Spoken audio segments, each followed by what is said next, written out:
झारखंड के मंत्री लूट रहे मौज। मंत्री के पीएस के नौकर के घर छापा।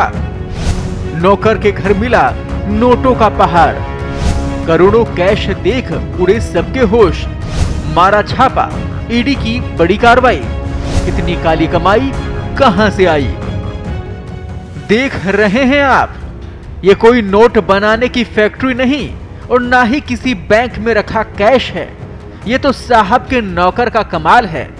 बाबूजी की हाथ की सफाई ऐसी है कि काले धन का पहाड़ ही खड़ा कर दिया। ये देख ईडी के भी होश उड़ गए।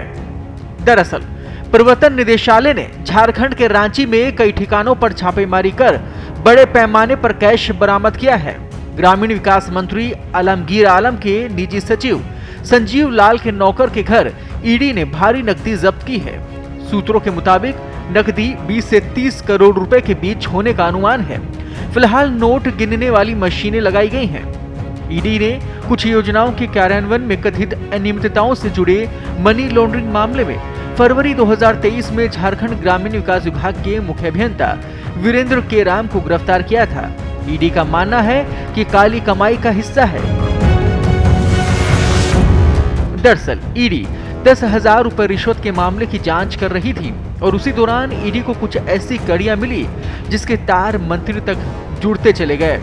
ईडी को जानकारी मिली थी कि आलमगीर आलम के मंत्रालय में भ्रष्टाचार चल रहा था और ये पैसा नौकरों के घर पर जा रहा था। इसके बाद ईडी ने आलमगीर के निजी सचिव के नौकर के घर पर छापेमारी की और वहां इतना कैश देखकर ईडी भी हैरान रह गई।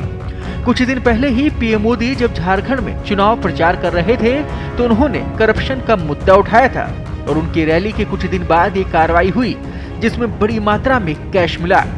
बीजेपी सांसद निशिकांत दुबे ने इसे लेकर कांग्रेस पर हमला करते हुए कहा, काउंटिंग होने दीजिए, ये गिनती 50 करोड़ तक जाएगी। पूरी झारखंड सरकार गले तक भ्रष्टाचार में डूबी हुई है। आपको बता दें कि पिछले साल दिसंबर में भी झारखंड में बड़ी संख्या में कैश बरामदगी हुई थी। कांग्रेस के राज्यसभा सांसद और कारोबारी धीरज साहू के ठिकानों से आईटी ने 350 करोड़ से ज्यादा कैश बरामद किया था। इस पर उन्होंने प्रतिक्रिया देते हुए कहा था कि छापेमारी में जो कैश बरामद किया गया वो उनकी शराब की कंपनियों का हिस्सा है। शराब का कारोबार नकदी में ही होता है और इसका कांग्रेस पार्टी से कोई लेना देना नहीं है। तब बीजेपी विधायकों ने कहा था कि धीरज साहू ने यह संपत्ति झारखंड के संसाधनों का दोहन और गरीबों का हक मारकर एकत्रित की है।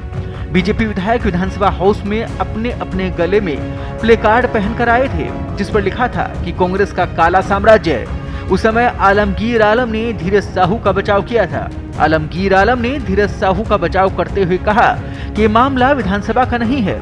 बीजेपी अपनी राजनीति चमकाने के लिए विधानसभा को बतौर प्लेटफॉर्म यूज कर रही है जो कि ठीक नहीं है। न तो आईटी ने अभी तक कोई बयान दिया है। वैसे भी पैसे सिर्फ धीरज साहू के नहीं हैं बल्कि उनके व्यवसायी परिवार के हैं। गौरतलब है कि आलमगीर आलम पाकुड़ विधानसभा से कांग्रेस के 4 बार विधायक रहे हैं और अभी राज्य सरकार में संसदीय कार्य और ग्रामीण विकास मंत्री हैं। अब सवाल ये है कि आखिरकार ये कड़ी से कड़ी जोड़ते हुए क्या मंत्री जी के घर पहुंचती हैं और कितनी बड़ी कार्रवाई आगे भी होती है और ऐसे नोटों के पहाड़ और कितने मिलेंगे? सर्च जारी है।